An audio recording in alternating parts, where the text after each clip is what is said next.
तुझी सर्व वचने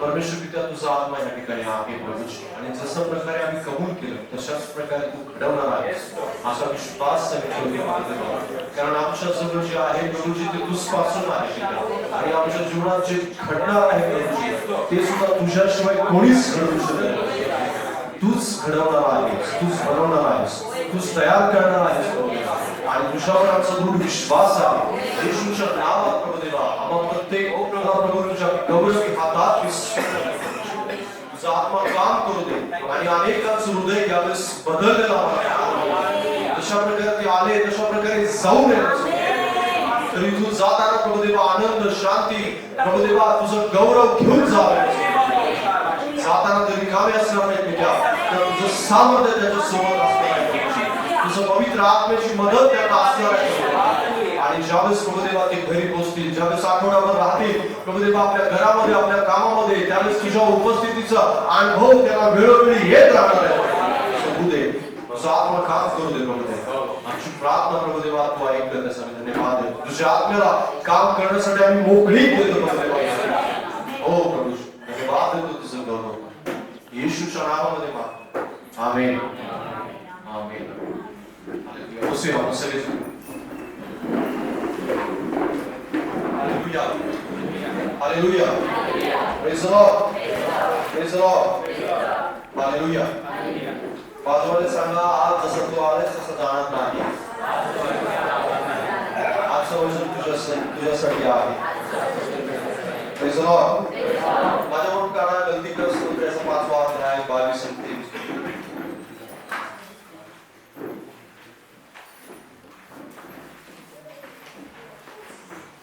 गलतीग्रस्त 5वा अध्याय 22-23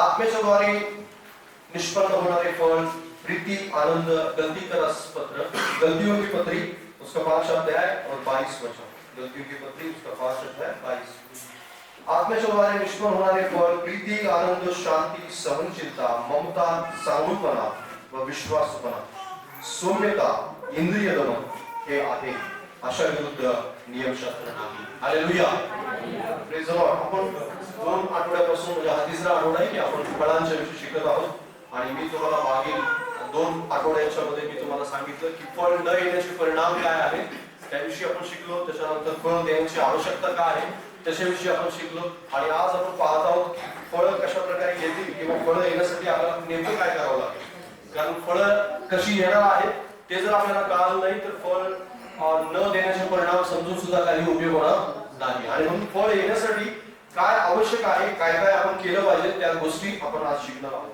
आणि पहिली गोष्ट आहे आपल्याला फळ कसं देता येईल वाचा माझ्या बरोबर स्तोत्र याचा पहिला अध्याय पहिले स्तोत्र याचा पहिला अध्याय स्तोत्र पहिला अध्याय आणि 1 वचन भजन संहिता उसका पहला अध्याय भजन संहिता 1 से लेकर 3 तक हम पढ़ेंगे। स्तोत्र पहिला अध्याय 1 पासून 3 पर्यंत। जो पुरुष दुर्जनांच्या मस्तकीने चालत नाही, पापी जनांच्या मार्गात उभा राहत नाही आणि निंदकांच्या बैठकीत बसत नाही, तर परमेश्वराच्या नियमशास्त्रात रमतो, त्याच्या नियमशास्त्राचे रात्रंदिवस स्मरण करतो, तो धन्य। जे झाड पाण्याच्या प्रवाहाजवळ लावलेले असते, ज्या त्या हंगामी फळ देते, ज्याची पाने कोमेजत नाही, अशा झाडांसारखा तो आहे, आणि जे काही तो हाती घेतो ते सिद्धीच जाते। Hallelujah, hallelujah. बाजूला सांगा, तू फलवंत होणार आहेस। आणि कसं होणार आहे ते ऐक। हालेलुया। हे अवघड आहे। बऱ्याच वेळेस आपल्याला असं वाटतं की आपण हे शिकण्याची किंवा हे ऐकण्याची इच्छा नसते आपल्याला। ऐकलं तर आपण शिकणार आहोत, आणि या जर गोष्टी आपण कानाडोळा केल्याच्या पाठीमागेच्याकडे, तर आपण नक्कीच त्या गोष्टी शिकू शकणार नाही। आणि म्हणून देवबाप आपल्याला काहीतरी शिकवत आहे, देवबाप आपल्याला काहीतरी सांगत आहे। आणि वचन काय सांगतं आपल्याला, की जेव्हा आपण निंदकांच्या बैठकीत बसणार नाही, त्यावेळेस आपण फळ देणार आहोत। हालेलुया। कारण बायबल त्या ठिकाणी ज्यावेळेस पहिल्या वचनापासून 3ऱ्या पर्यंत आपण वाचतो की जे आपल्याला देवबाप या ठिकाणी शिकवत आणि सांगू इच्छित आहे की आपण कधी फलवान होणार आहोत नेमकं, तर आपण निंदकांच्या बैठकीत न बसणारे, त्याच्या ऐवजी आपण परमेश्वराच्या नियमशास्त्रात रमणार। हालेलुया।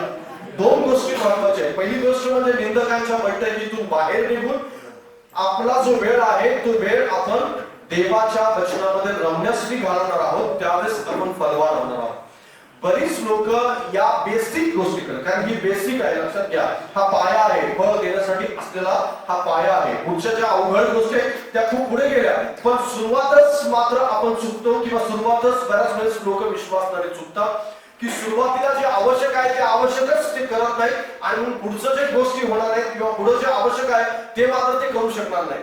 आणि म्हणून पहिली गोष्ट काय आहे की जर आपण निंदकांच्या बैठकीतून निघलं पाहिजे, किंवा पापातून किंवा पापाच्या मार्गातून आपला पाय जो आहे तो आपण काढता पाय घेतला पाहिजे तिथून।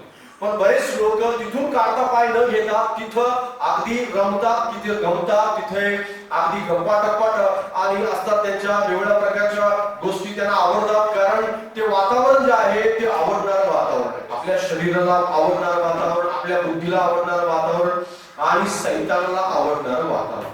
आणि त्या आवडणाऱ्या वातावरणात लोकांना आनंद वाटतो, लोकांना त्या ठिकाणी बरं वाटतं, आणि असं वाटतं की माझं दुःख हलकं झालं, माझ्या वेदना हलक्या झाल्या। पण तुम्हाला ठाऊक आहे का, आपण पुढे जी आपल्यासाठी फळं निर्माण होत आहेत त्या सगळ्या फळांचा रस्ता मात्र आपण तिथं बसून बंद करतो। तिथं जी आपलं प्रोडक्शन होणार आहे, जे आपली वाढ होणार आहे, ती वाढ आपली तिथं खुंटवण्यासाठी आपण स्वतःहून कारणीभूत ठरतो। बरीच लोक ज्यावेळेस निंदकांच्या बैठकीत बसतात त्यावेळेस आपलं स्वतःच झाड आपल्या स्वतःच्याच हाताने कुऱ्हाडीने तोडून टाकतात। पुढे जी वाढ होणार आहे त्या सगळ्याच गोष्टी तिथं छाटल्या जातात, तिथं काहीच राहत नाही, कारण आपली वाढ ही निंदकांच्या बैठकीत किंवा पापाच्या मार्गामध्ये किंवा जे पापी लोकांचं जीवन आहे त्या लोकांच्या जवळ बसून कधीच होणार नाही। त्या बैठकीतून आपल्याला बाहेर निघावंच लागेल। प्रत्येक व्यक्तीला, जो विश्वासणारा म्हणून तो स्वतःला जो फळ देण्याची इच्छा ज्याला आहे, पुढे जाऊन त्याचं जीवन फलवंत व्हावं, पुढे जाऊन तो म्हातारपणी सुद्धा फळ देत राहावं असं जर त्याला वाटत असेल, आणि त्याची लेकरांनी सुद्धा फळ द्यावं असं जर वाटत असेल, तर तुम्हाला निंदकांच्या बैठकीतून बाहेर यावंच लागेल। हालेलुया। फळ देण्यासाठी आवश्यक कोणती गोष्ट आहे, बेसिक जर काय माहिती आहे, बेसिक जर काय आवश्यक आहे, तर ते हे बेसिक आहे, हे पाया आहे। आणि या पायाला तुम्ही समजून जोपर्यंत घेणार नाही तोपर्यंत तुम्ही पुढचं काय जे आहे त्या पुढच्या गोष्टी तुम्हाला कधीच समजणार नाही। आणि म्हणून पहिल्यांदा आपल्याला हे समजलं पाहिजे, कारण स्तोत्र 92 आपल्याला असं सांगतं, वाचा माझ्याबरोबर स्तोत्र 92 भजन संहिता 92। स्तोत्र 92 काय सांगतं आपल्याला, 12व्या वचनापासून 12, 13 आणि 14 वचन आहे। नीतिमान खजुरीसारखा समृद्धी होईल, आणि तो लबानोनावरील दंड सरूसारखा वाढेल। जे परमेश्वराच्या घरात रोवलेले आहेत ते आपल्या देवाच्या अंगात समृद्ध होतील। वृद्धपणातही ते फळ देत नाहीत, ते रसभरीत व टवटवीत असतील। यावरून दिसेल की परमेश्वर सरळ आहे, तो माझा दुर्ग आहे, त्याच्या काही अन्याय मुळीच नाही. हालेलुया. आणि या वचनांच्या द्वारे सुद्धा देव तुम्हाला मला प्रोत्साहित करतोय की नीतिमान जो आहे तो खजुरीसारखा समृद्ध होईल. अनितिमानाला खजुरीसारखं समृद्ध होता येणार नाही. नीतिमानांसाठी परमेश्वराने समृद्धी देऊन ठेवलेली आहे. आणि ती कशा प्रकारची समृद्धी आहे? तो केवळ तरुणपणातच नाही तर वृद्ध झाला तरी पण फळ देत राहील, तरी पण त्याच्याकडून देवाला जे आवश्यक आहे ते फळ देत राहील. जे आपण गलतीकराच्या पत्रात 5व्या अध्यायात आणि 22-23 वचनामध्ये वाचलं, केवळ त्याच फळांच्या विषयी मी सांगत नाही. मागील आठवड्यामध्ये कोणत्या कोणत्या प्रकारची फळं असू शकतात त्या फळांच्या विषयी मी तुम्हाला सांगितलं होतं. आणि ही सर्व फळं, जी फळं तुम्हाला तुमच्या जीवनामध्ये देव देऊ इच्छितो, अशा सगळ्या फळांना प्राप्त करण्यासाठी ती फळं यावी असं वाटत असेल तर निंदकांच्या बैठकीतून, अनितीच्या मार्गातून तुम्हाला बाहेर यावंच लागेल. त्यासाठी दुसरं कोणतंही ऑप्शन नाही.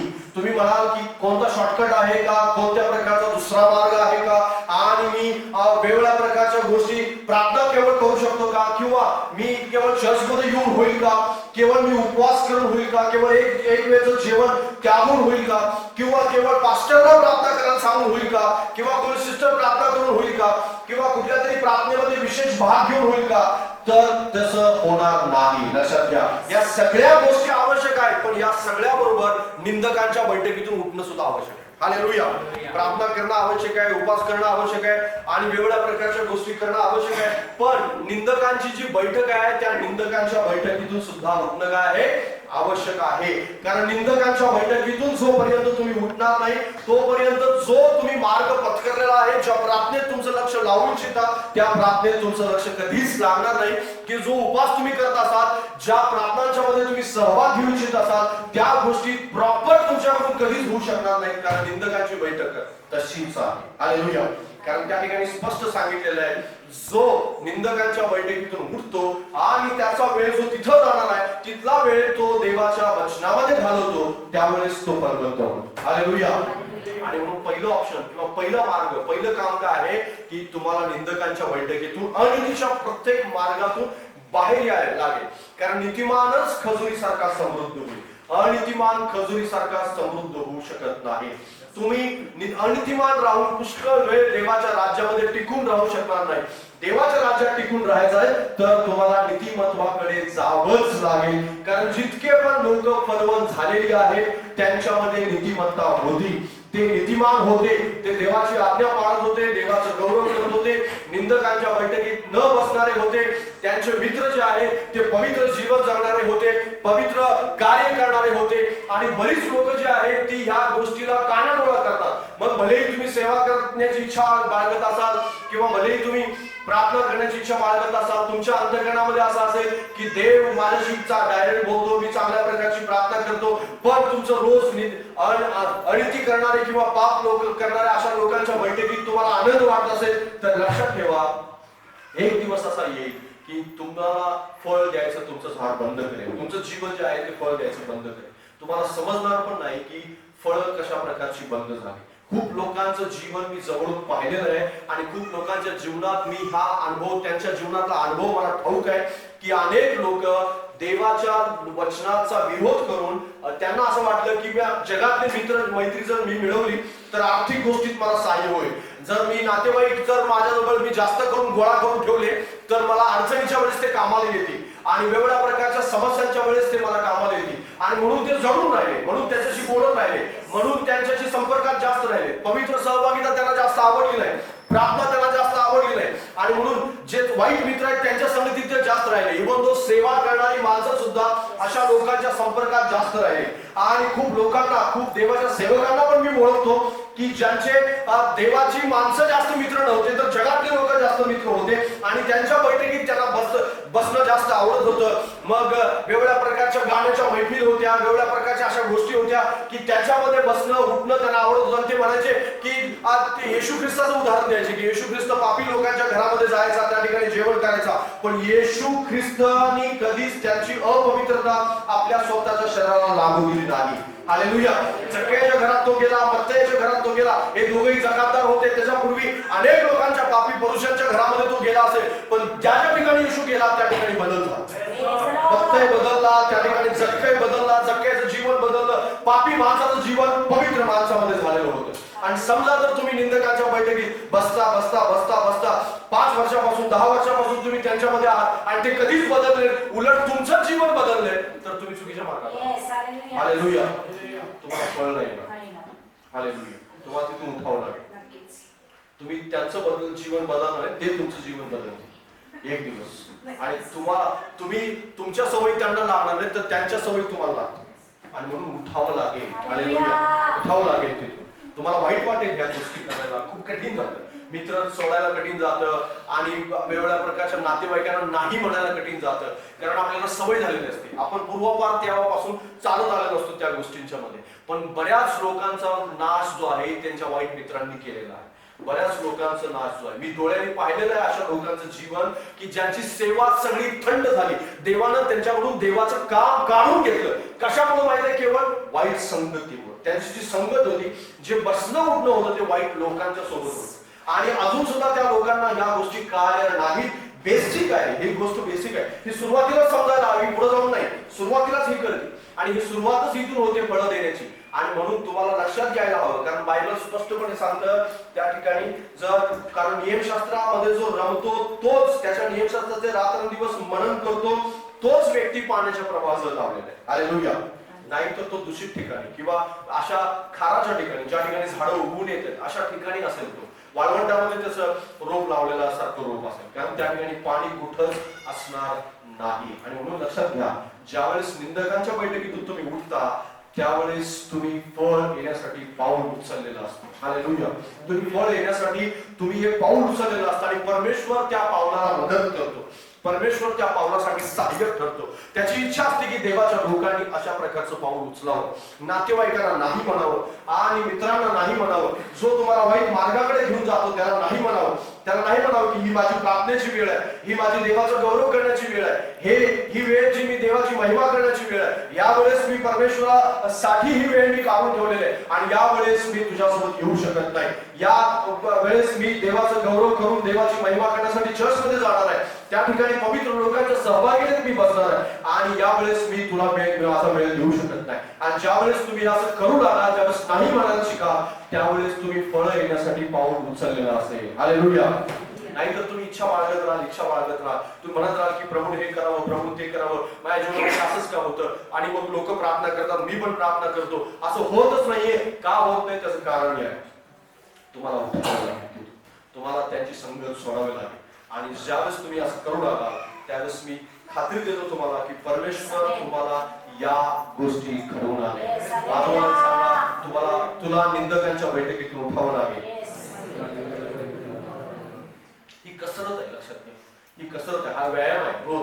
हा रोज केला जातो. कारण रोज तुम्हाला डोकं तुमचं, कारण आज बऱ्याच लोकांचं जीवन जे आहे ते अशा कामावरचे मित्र आहेत किंवा शेजारचे लोक आहेत किंवा असे नातेवाईक आहेत की जे असे तुम्हाला लिस्ट काढावं लागेल. बऱ्याच वेळेस मी ज्यावेळेस माझं परिवर्तन झालं, ज्यावेळेस मला मित्रांना सोडायचं होतं, त्यावेळेस मी लिस्ट काढली होती की कोणता मित्र वाईट आहे, कोणता मित्र चांगला आहे आणि कोणता मला वाईट मार्गाकडे, मला सिगरेट पासून कोण दूर ठेवेल आणि कोण सिगरेटच्या जवळ घेऊन जाईल, कोण दारूच्या जवळ घेऊन जाईल, याची लिस्ट काढली होती. आणि मी तुम्हाला खात्री देतो त्या सगळ्या लोकांसाठी मी प्रार्थना केली की प्रभूजी या सगळ्यांना माझ्यापासून दूर कर, नाव कर, नाही तर हे मला परत तिथे घेऊन जा.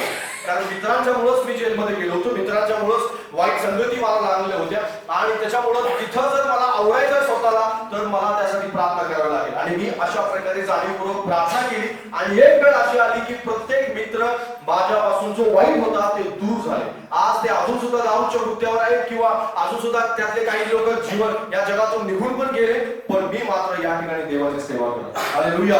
देवाची महिमा करतो.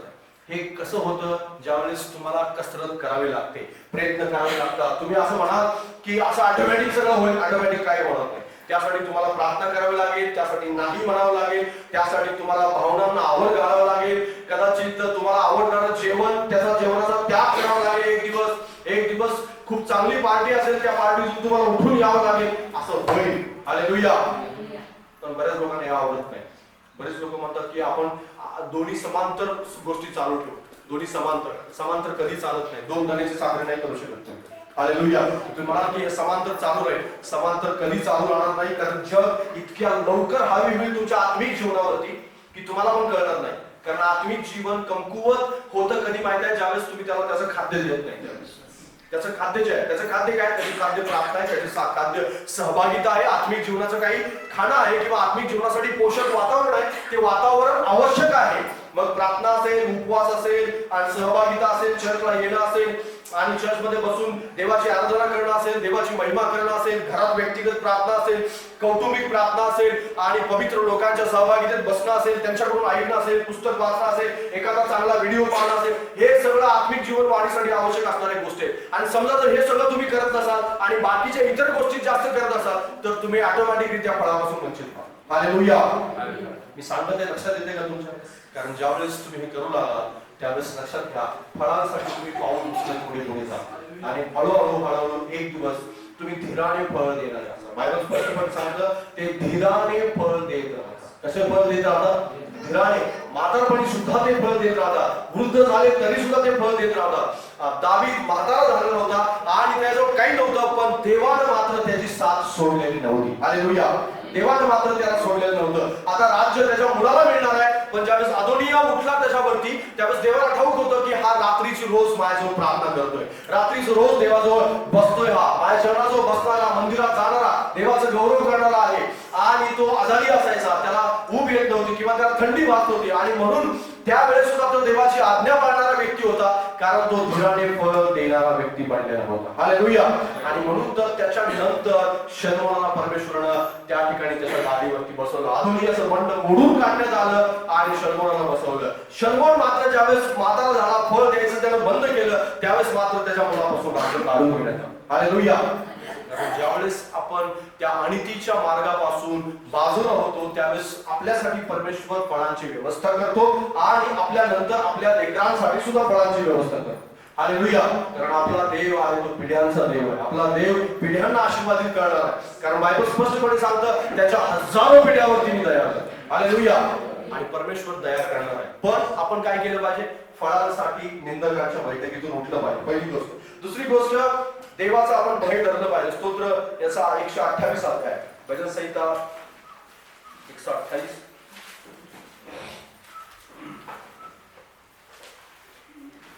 स्तोत्र 128 आणि त्याचं 1 ते 3 वचन. जो पुरुष परमेश्वराचे भय धरतो, जो त्याच्याच मार्गाने चालतो, तो धन्य. तो आपल्या श्रमाचे फळ खाशील, तू सुखी होशील, तुझे कल्याण होईल, तुझ्या वासघरात तुझी स्त्री सफळ द्राक्षी मिळीसारखी होईल, तुझ्या मेजाभोवती तुझे मुले जैतुनाच्या रोपासारखी होती. हालेलुया. काय सांगतो वचन त्या ठिकाणी? जो पुरुष परमेश्वराचं भय धरतो त्याच्या ह्या जीवनामध्ये सगळ्या गोष्टी. हालेलुया. जो भय धरत नाही त्याच्या जीवनामध्ये या सगळ्या गोष्टी होणार नाही. म्हणून परमेश्वराचं भय आवश्यक आहे. बाजूला सांग, परमेश्वराचं भय आवश्यक आहे. जो भय धरत नाही तो फळ नाही देऊ शकत. बाजूला सांग, भय हे खूप गरजेचं आहे, लक्षात घ्या. आता भय संपत आहे. आता भय फक्त सीसीटीव्ही कॅमेराचं आहे. आता भय लोकांना कशाचं आहे? फक्त सीसीटीव्ही कॅमेरा. इथे सीसीटीव्ही कॅमेरा आपला आहे म्हटलं की माणूस लगेच सांगतो, त्याला असं वाटतं आपण सीसीटीव्ही कॅमेऱ्याची कक्षेत आहोत, म्हणजे आपली कुठेतरी चूक लक्षात येईल. पण तुम्हाला ठाऊक आहे का, देवाचे सीसीटीव्ही कॅमेरे आपल्याला 24 तास पाहत आहेत. Praise the Lord. हे मात्र मनुष्य जाणीवपूर्वक दिसत. बऱ्याच लोकांना सैतानाला, मी नेहमी म्हणत असतो की लोक देवापेक्षा सैतानाला जास्त घाबरतात. देवाला जास्त घाबरत नाही, उलट सैतानाला जास्त घाबरतात. एखाद्या माणसाला तुम्ही सांगा स्मशानभूमीमध्ये चल माझ्याबरोबर, तिकडे नको, तिकडे भूत आहे. आता देव तर सगळीकडे आहे ना, देव सगळीकडे आहे, भूत कुठे आहे? स्मशानभूमीत आहे. भूत कुठे? अंधाराच्या ठिकाणी, वड्यावरती. आणि असं लोकांचा समज आहे सैतानाला तुम्ही अनुभव नाही शकत, ते कुठेही जाऊ शकतो, स्वर्गात सुद्धा जाऊ शकतो. तुम्हाला माहिती नाही आहे सगळ्या तिथं खोलवर जास्त आपण जात नाही, त्याच्यामुळे आपल्याला माहित नाही. सैतान कुठेही येऊ शकतो. हालेलुया. जर तुम्ही त्याला धमकावलं नाही तर तो इथे येईल, पण त्याला धमकावलं तर तो निघून जा. हालेलुया. आपल्या मुखामध्ये येशूवर विश्वास करणाऱ्या लोकांच्या मुखामध्ये सामर्थ्य आहे. हालेलुया. आणि तुम्हाला तो घाबरतो, तुमच्या शब्दाला घाबरतो. त्याला ठाऊक आहे एकच देव आहे आणि त्याला तो घाबरतो. हालेलुया. आणि ज्याच्याजवळ तो देव आहे, जो एकच देव आहे, त्याला तो घाबरतो. हालेलुया. पण बरीच लोक त्या सैतानाला घाबरतात. स्मशानभूमीत म्हटलं की त्यांना नको वाटतं, ओढ्यावर म्हटलं की नको, रात्रीच्या वेळेस मटण घेऊन जायचं, नको रे बाबा, तिकडे आहे, तिकडे काहीतरी मला धरेल, पकडेल, असं होईल, असं बरंच काय. पण त्याला सांगितलं देव हे पाहतोय तो. देव पाहतोय म्हणलं की भीती सर्व मेलेली असते. पण सैतान येणार आहे म्हणलं की लहान मुलांना सुद्धा आपण भीती गाठली. कशी भीती गाठली असते माहिती आहे? सैतानाची, देवाची नाही. बरेच लोक सैतानाचीच भीती घालतात लहान मुलांना पण, की तुला बाबा येईल, धरून येईल, पोत्यात घालून येईल, असं बरंच काय काय आहे ना. हे चुकीचं आहे. उलट त्याला आपण सांगितलं पाहिजे, खोटं बोललं की देव मारतो, देव शिक्षा देतो. हालेलुया. हे आपण आपल्या लेकरांना जास्त सांगितलं पाहिजे की तुला देव पाहतोय. तू कुठेही जातोस तिथे, कॉलेजवर गेला, शाळेमध्ये गेला, ज्या पण ठिकाणी तुला देव पाहतो. सैतानाला घाबरायची गरज नाही, देवाला घाबर. हालेलुया. पण बरीच लोक देवाचं भय बाळगण्याच्या ऐवजी सैतानाचं भय बाळगतात. संकटाला घाबरतात, समस्यांना घाबरतात, आजाराला घाबरतात, सैतानाला घाबरतात, परिस्थितीला घाबरतात, नातेवाईकाला घाबरतात, बॉसला घाबरतात, सगळ्यांना घाबरतात, पण देवाला घाबरतात. सगळ्यात मोठी गोष्ट आहे. पण जो देवाला घाबरतो तो फळ देतो. हालेलुया. जो देवाची भीती बाळगतो तो मात्र फळ देतो. आपण देवाची भीती बाळगली पाहिजे, सैतानाची नाही.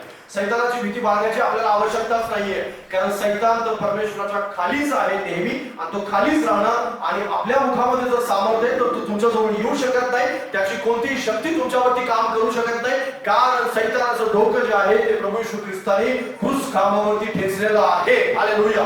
आणि त्याला घाबरण्याचं कारण अजिबात नाहीये. पण आपण देवाची भीती बाळगली पाहिजे आणि देवाचंच भय बाळगलं पाहिजे, कारण देवाचं भयच आपल्याला फळ देऊ शकतं. हालेलुया. सैतानाचं भय, परिस्थितीचं भय, नातेवाईकांचं भय, जगातल्या गोष्टींचं भय, समस्यांचं भय, या सगळ्या भयाने तुमचा नाश होईल, पण देवाचं भय मात्र तुम्हाला उंचावर घेऊन जाईल. हालेलुया.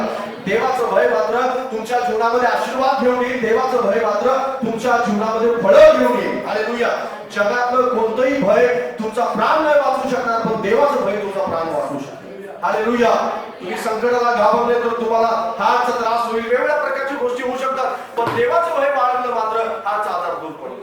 हालेलुया. देवाचं भय बाळगल्यानंतर तुम्हाला सर्व प्रकारच्या भयावरती जय मिळवता येईल. हालेलुया. देवाचं भय हे जय मिळवण्यासाठी आवश्यक आहे, करू शकतं. कारण देवाचं भय बाळगणं हे मनुष्याला अवघड जातं, आणि म्हणून तर मनुष्य फळापासून वंचित राहतो. आणि म्हणून तर आपण नेहमी देवाचं भय बाळगलं पाहिजे. दावीद असं म्हणाला, जो नेहमी पाप भिरू असतो त्याच्यावर दया. हालेलुया. पण आपण नेहमी पाप भिरू कधी राहू शकतो माहिती आहे? ज्यावेळेस आपण देवाचं भय बाळगतो त्यावेळेस आपण नेहमी पाप भिरू असतो.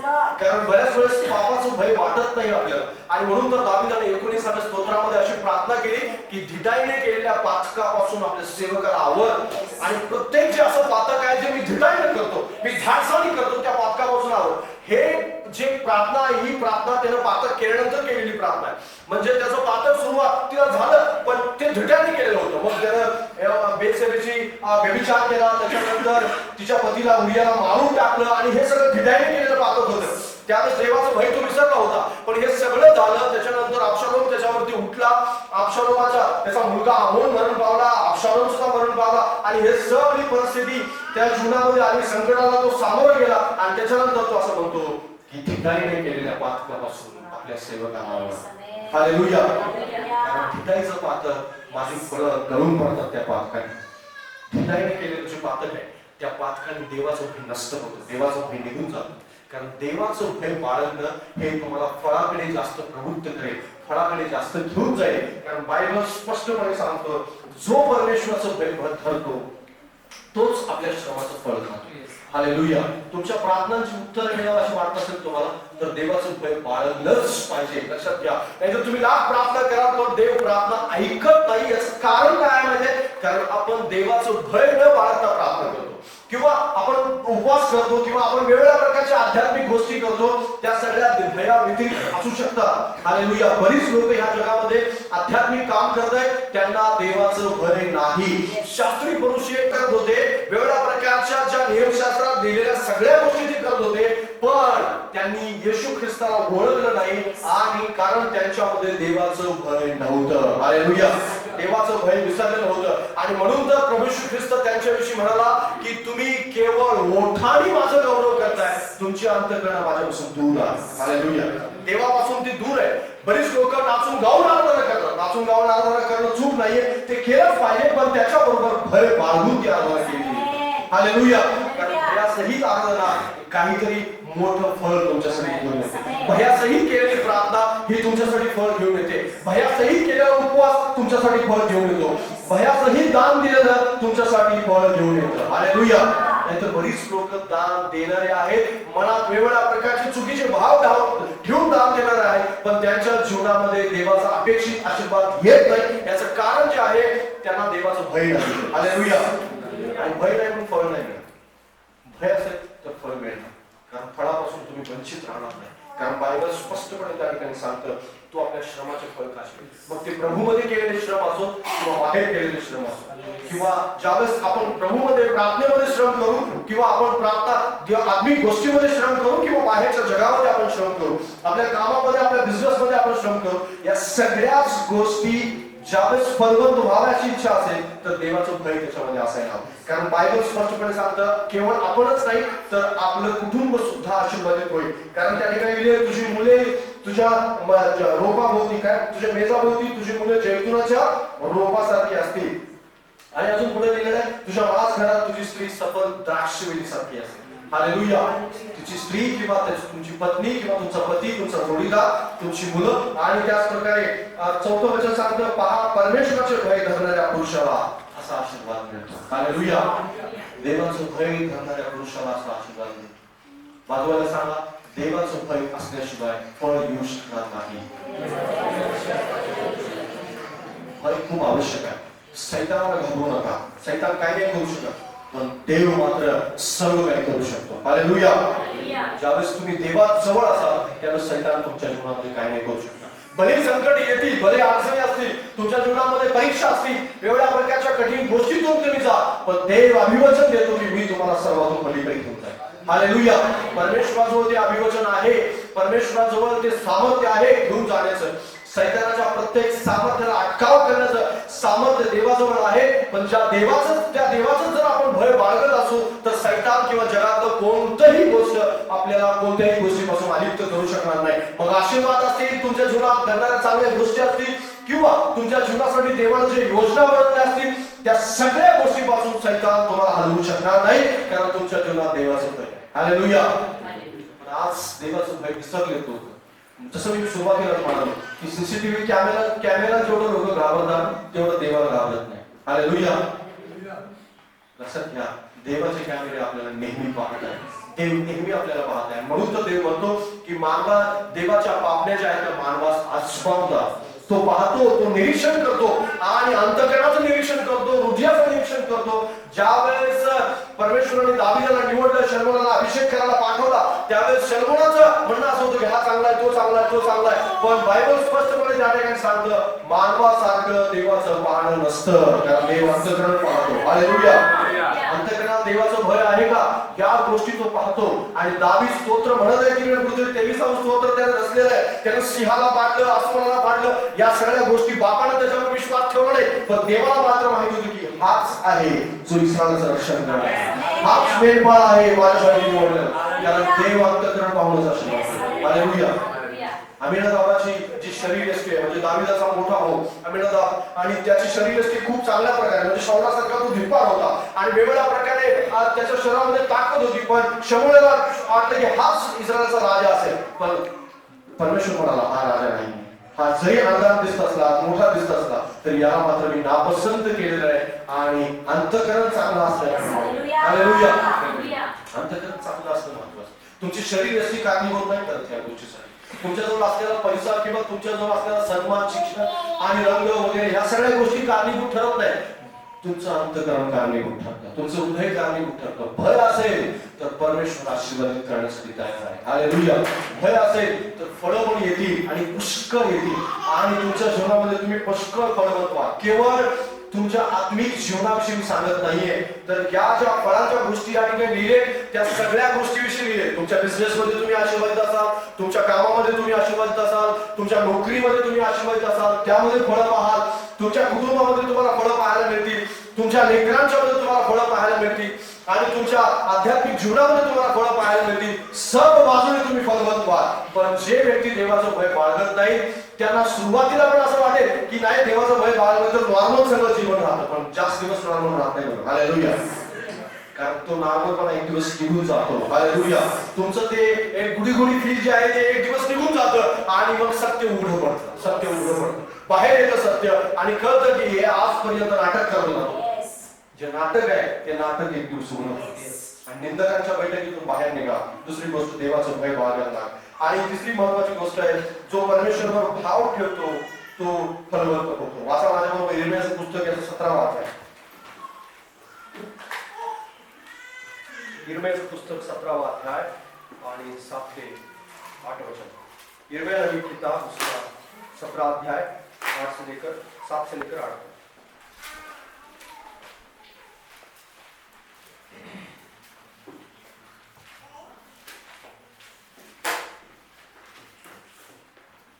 जो पुरुष परमेश्वरावर भाव ठेवतो, ज्याचा भाव विषय परमेश्वर आहे तो धन्य. जो तो जलाशयावर लावलेल्या वृक्षासारखा होईल. तो आपली मुळे नदी किनारी पसरी. उन्हाची झळी येते, तिला तो भिणार नाही. त्याची पाने हिरवी राहतील. अवर्षणाच्या वर्षी त्याला चिंता पडणार नाही. तो फळ देण्याची सोडणार नाही. हालेलुया. आमेन. जो परमेश्वरावर भाव ठेवतो तो फळ देतो. बाजूला सांगा. जो परमेश्वरावर भाव ठेवतो तो फळ देतो. हालेलुया.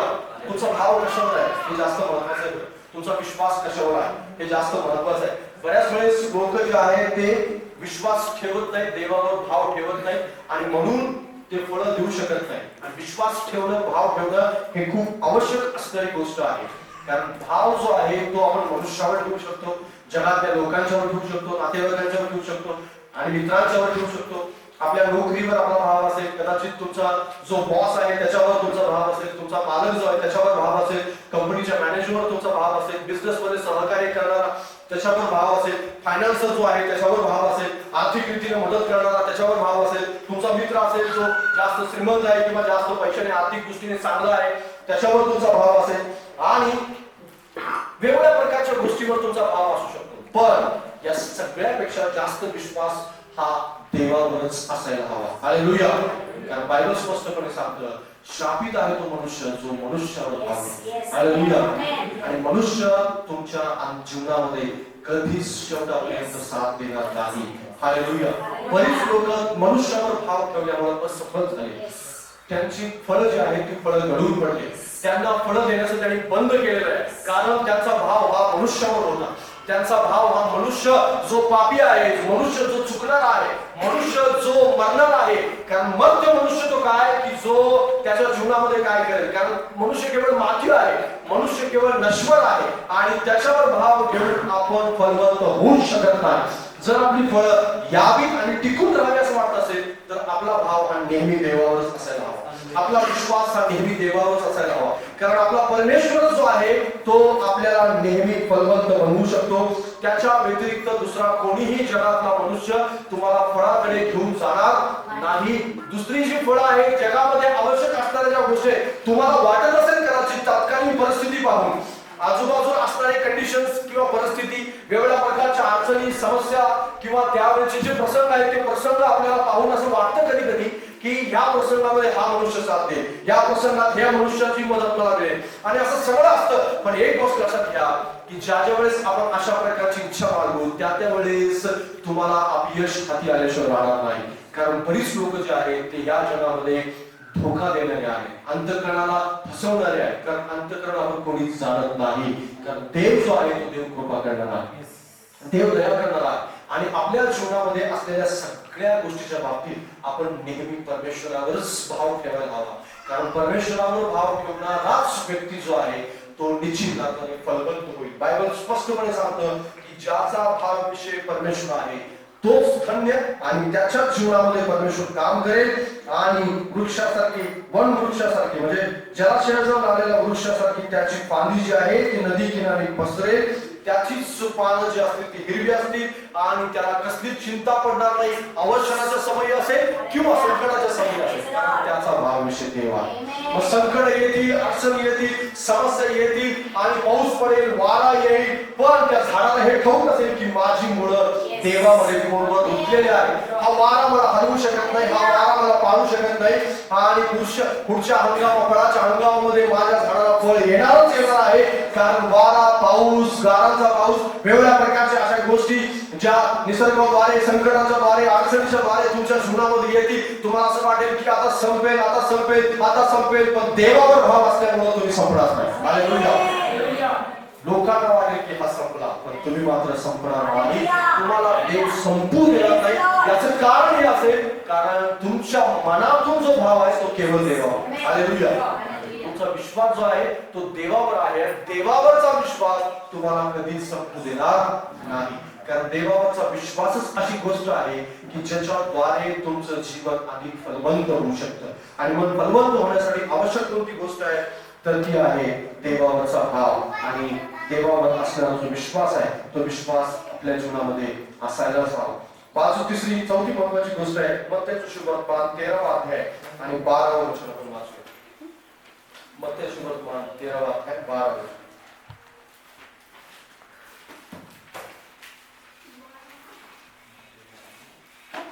मत्ते 13वा अध्याय, मत्ते सुसमाचार उसका 13 अध्याय 12 पद. आणि बायबल त्या ठिकाणी सांगतं, कारण ज्या कोणाजवळ आहे त्याला दिले जाईल, पण त्याला भरपूर होईल, पण ज्या कोणाजवळ नाही त्याच्या जवळ असेल ते देखील त्याच्यापासून काढून घेतले जाईल. यास्तव मी त्यांच्याबरोबर टाकलेली बोलतो. एक सेकंड.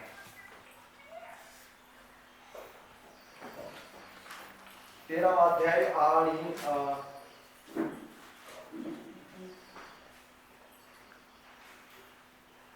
22 वचन आहे. 22 19 वचन, 19 पासून पुढे 19 पासून. कोणी राजाचे वचन ऐकतो पण त्याला समजत नाही, तेव्हा तो दुष्ट येऊन त्याच्या अंतःकरणात पेरलेलं ते हिरावून घेतो. वाटेवर पेरलेला तो हा आहे, खडकावर पेरलेला तो हा आहे की तो वचन ऐकतो व ते तात्काळ आनंदाने ग्रहण करतो, पण त्यास मूळ नसल्या कारणाने तो थोडाच वेळ टिकतो आणि वचनामुळे संकट आले किंवा छळ झाल्यामुळे तो नांगरास अडकतो. 22 वचन. काटेरी झाडामध्ये पेरलेला तो हा आहे की तो वचन ऐकतो, पण संसाराची चिंता व द्रव्याचा मोह ही वचनाची वाट खुंटवतात आणि तो निष्फळ होतो. 22 वचन. 22 वचन की कोणत्या गोष्टी वचनाची वाट खुंटवतात? संसाराची चिंता आणि द्रव्याचा मोह ही जी गोष्ट आहे, या गोष्टी ज्या आहेत त्या वचनाची वाढ खुंटवतात किंवा त्याला त्या झाडाला फलहीन बनवतात किंवा त्याला फळ येऊ शकत नाही. बाजूला सांगा, संसाराची चिंता आणि द्रव्याचा मोह फळांची वाढ खुंटवतात किंवा त्या झाडाला फळ येऊ शकत नाही. हालेलुया. तर आपल्याला काय आवश्यक आहे की जो व्यक्ती संसाराच्या चिंतेमध्ये आणि द्रव्याच्या मोहात अडकलाय त्याला त्याच्यातून बाहेर येणं आवश्यक आहे. कारण फळ येण्यासाठी हे आवश्यक आहे. तुम्ही संसाराची चिंता ठेवून आणि द्रव्याचा मोह ठेवून तुम्ही कधीच फळवंत होणार नाही. कधीच तुम्हाला असं वाटत असेल की मी ह्या दोन्ही गोष्टी एकत्र ठेवून, म्हणजे तुमच्यामध्ये संसाराची चिंता पण आहे आणि द्रव्याचा मोह, कदाचित एखादी गोष्ट असेल तुमच्याजवळ द्रव्याचा केवळ मोह असेल, म्हणजे पैशाचा मोह असेल आणि तुम्ही म्हणाल की मी आत्मिक जीवन पण जगतो, तर पैशाचा मोह आणि आत्मिक जीवन या दोन्ही गोष्टी एकत्र कधीच राहू शकत नाही. लक्षात घ्या, या दोन्ही गोष्टी एकत्र ठेवण्याची बऱ्याच लोकांची इच्छा असते. म्हणून तर प्रभू श्री ख्रिस्त म्हणाला की सर्व वाईटाचं मूळ जे आहे ते पैसा आहे. हालेलुया. कारण पैसा जो आहे तो सर्व प्रकारच्या वाईट गोष्टीकडे घेऊन जातो. बरीच लोक जे आहेत ते आशीर्वाद नव्हते त्यावेळेस देवावर जास्त प्रीती करत होते, पण ज्यावेळेस आशीर्वाद आले त्यावेळेस त्यांच्याला जे बंद केले. कारण पैसा जो आहे तो देवापासून सुद्धा लांब घेऊन जातो. आशीर्वाद, बऱ्याच लोकांचे आशीर्वाद त्यांना देवापासून लांब घेऊन आशीर्वाद देवाजवळ आणायला हवे. हालेलुया. जर तुमच्या जीवनामध्ये आशीर्वाद आहे तर त्या आशीर्वादाद्वारे तुम्ही देवाचं गौरव करता. आणि म्हणून तर प्रभू श्री ख्रिस्त असं म्हणाला की श्रीमंतांचं उंटाच्या सुईच्या नाकातून उंट एक वेळ सुईच्या नाकातून जाईल पलीकडे, पण श्रीमंत मात्र स्वर्गाच्या राज्यामध्ये त्याच्याही पेक्षा जाणं कठीण आहे. हालेलुया. असं म्हणण्याचं कारण हे होतं की जो पैसा आहे तो पैसा देवाच्या राज्यापासून, देवाच्या सामर्थ्यापासून, देवापासून लोकांना अलिप्त ठेवून गेलेला. आजपर्यंत तसंच झालेलं आहे आणि इथून पुढे सुद्धा तसंच होत राहील. आणि म्हणून आत्मिक माणसाने जो व्यक्ती आत्म्याकडे जाऊ इच्छितो, ज्याला देवापासून फळ यावंसं वाटत असेल, तर तुम्हाला पैशाच्या मोहातून नेहमी बाहेर राहावं लागेल. हालेलुया. नेहमी तुम्हाला संसाराच्या चिंतेपासून बाहेर राहावं लागेल. कारण या दोन गोष्टी तुम्हाला काटेरी झाडांच्या मध्ये तुमचं झाड आहे असं वाटेल. कारण काटेरी झाडात कसं असतं, काट्यांनीच वाढ त्याची खुंटवलेली असते, म्हणजे काटे त्याच्यापेक्षा जास्त वाढतात. जे मूळ झाड आहे ते मूळ झाड त्याच्यापेक्षा जास्त वाढू शकत नाही. म्हणजे संसाराची चिंता असेल किंवा द्रव्याचा मोह असेल, या दोन गोष्टी जास्त वाढतात आणि मूळ झाड मात्र छोटच राहतं आणि त्याला फळ येऊ शकत नाही. त्याची वाढ खुंटते, ते वाढून जातं. तसं वाढून जाऊ नये यासाठी तुम्हाला अगोदरच काटेरी झाड बाजूला करावं लागेल. हालेलुया. कारण काटेरी झाड बाजूला केल्यानंतरच तुमचं मूळ जे झाड आहे, जे देव वाढवू इच्छितो ते झाड वाढेल. हालेलुया. पण बरीच लोक या झाडाला वाढवू इच्छित नाही किंवा त्या काटेरी झाडांना ते बाजूला करत नाही आणि ते काटेरी झाड बाजूला न केल्यामुळं त्यांच्यामध्ये संसाराची चिंता नेहमी राहते त्यांच्यामध्ये. कारण या जगात आपण काही घेऊन आलेलो नाही आणि काही घेऊन जाणार. हालेलुया. केवळ पैसा नसता असं म्हणणं सोपं असतं, पण ज्यावेळेस पैसा जास्त येतो ना त्यावेळेस असं म्हणायला खूप कठीण जातं. हालेलुया. ज्यावेळेस पैसे जास्त येतात जवळ त्यावेळेस असं म्हणायला कठीण जातं. ज्यावेळेस नसतात त्यावेळेस आपण म्हणू शकतो की मी काय घेऊन आलो नाही, मी काय घेऊन जाणार नाही. रिकामा माणूस असं म्हणतो, पण ज्याच्याजवळ भरपूर आहे ना तो म्हणतो हे माझं आहे सगळं. आणि जर लक्षात घ्या, जर माणसाला अशी मुभा असती की तू म्हणताना जाते वेळेस बॅग घेऊन जायची, म्हणजे जेवढं पण तुला जमा केलेलं आहे तू घेऊन जायची अशी मुभा असती, तर आजूबाजूला सगळीकडे खूप पडले असते आणि स्वतःच्या वडिलांना मारायला, भावाला मारायला, आईला मारायला आणि सगळ्या नातेवाईकांना मारायला लोकांनी कमी केलं नसतं. जोडीदार पती पत्नी एकमेकाला मारायला कमी केलं नसतं. कारण बॅग घ्यायची सोबत, बॅग घ्यायची नाहीये तरी लोकांना मोह. कारण जे काही मिळवलं ते आपण इथंच राहणार तरी सुद्धा लोकांचा मोह संपलेला नाही. मोह हा तुम्हाला फळांपासून वंचित करेल. द्रव्याचा मोह खूप वाईट आहे. द्रव्य नेहमी, पैसा हा तुम्हाला नेहमी देवाच्या राज्यापासून अलिप्त ठेवतो. पैसा कारणीभूत आहे, पैसा कामाचा आहे किंवा पैसा गरजेचा आहे, पण गाडीमध्ये पेट्रोल असतं तेवढंच फक्त. गाडीमध्ये आपण पेट्रोल टाकतो, गाडीमध्ये एक टाकी असते, एक 10 लिटर 12 लिटर 15 लिटरच्या आसपास एक टाकी असते आणि त्या टाकीमध्ये आपण पेट्रोल टाकतो. तेवढी टाकी आपण फुल करून कुठेही प्रवासाला जातो. पण आपण गाडीसोबत पेट्रोलचा कॅन घेऊन नाही फिरत कधीच. का घेऊन फिरत नाही? कारण आपल्याला ठाऊक आहे की संपल्यानंतर परत टाकायचं त्याच्यामध्ये. हालेलुया. पण बरेच लोक पेट्रोलचे कॅन बांधून गाडीला फिरतात. जे पैशाच्या बाबतीत मी म्हणत आहे, बरीच लोक इतकं जमा करू इच्छितात, इतकं जमा करू की कधीच पुढे मिळणार नाही अशा प्रकारे जमा करू, आणि ही गोष्ट खूप घातक आहे. हालेलुया.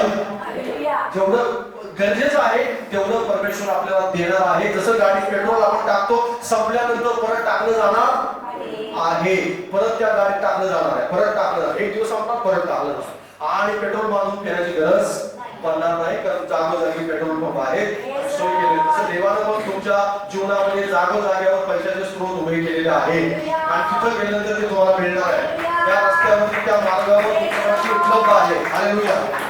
आशीर्वाद उपलब्ध आहे. ते आशीर्वाद देवाने काढून टाकलेले नाही, तुमच्या मार्गावर ते जागोजागी ठेवले.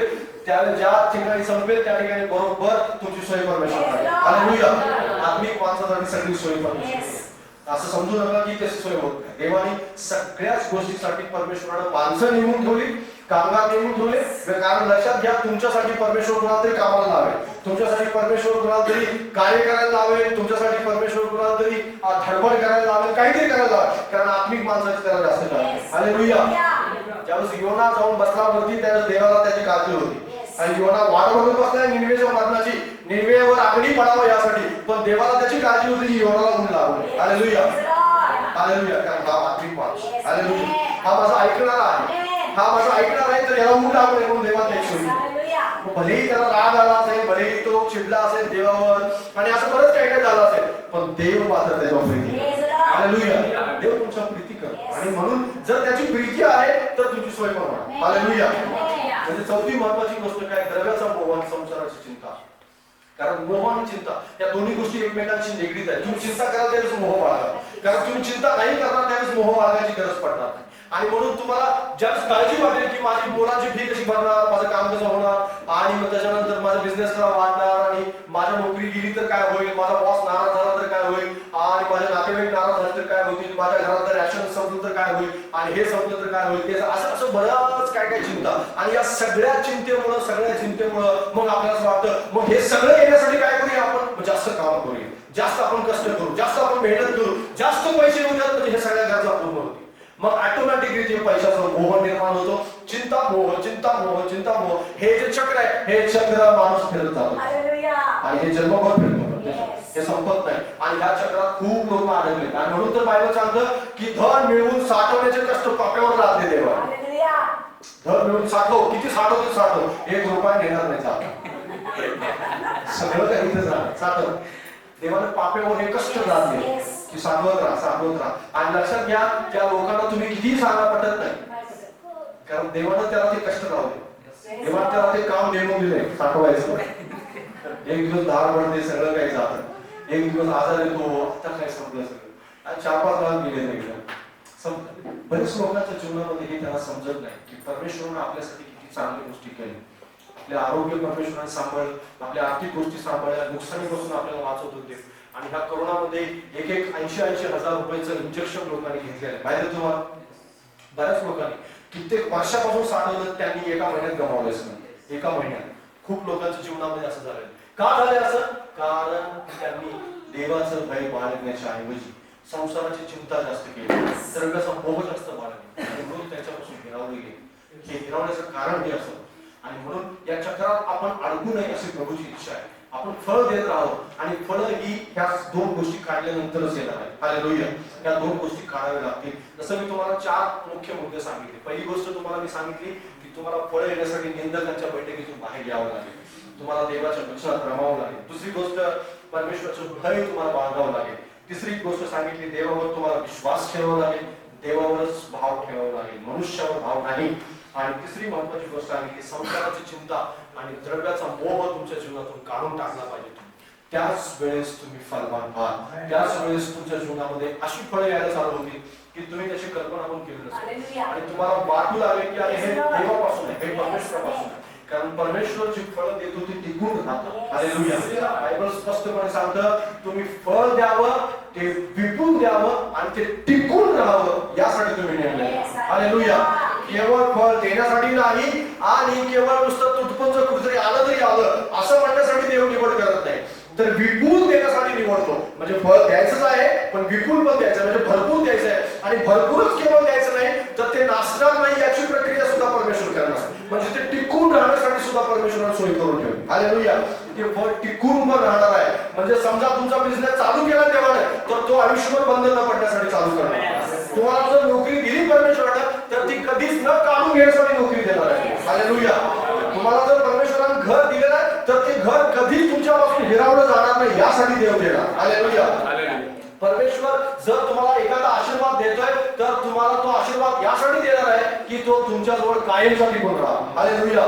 परमेश्वर यासाठी केवळ देत नाही, ठीक आहे थोडे दिवस आनंद घे, थोड्या दिवसानंतर माझा, असं परमेश्वर म्हणत नाही, तर तुमच्याजवळ ते टिकून राहावं अशी देवाची इच्छा आहे. आणि बरीच लोक या गोष्टी करू लागतात आणि फलवंत होतात. तुम्ही सुद्धा या गोष्टी करू लागा आणि तुम्ही फलवंत. बाकीच्या अजून बऱ्याच गोष्टी आहेत, आपण पुढच्या वेळेस पाहूया.